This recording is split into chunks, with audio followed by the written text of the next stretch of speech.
আর এই মুহূর্তে একটা ছবি দেখাই আপনাদেরকে। বাংলাদেশে ব্রহ্মপুত্র নদে আরতি, বাংলাদেশের ময়মনসিংহে আরতির আয়োজন, কাছারি ঘাটে আরতির আয়োজন করা হয়।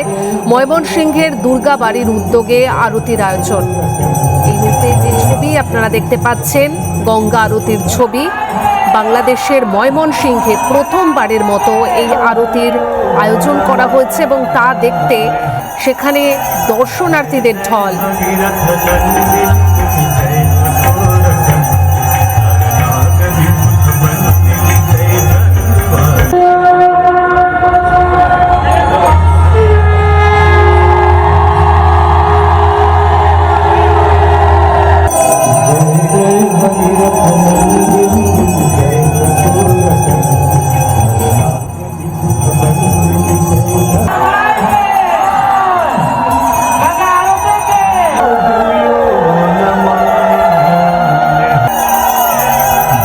जय भगीरथ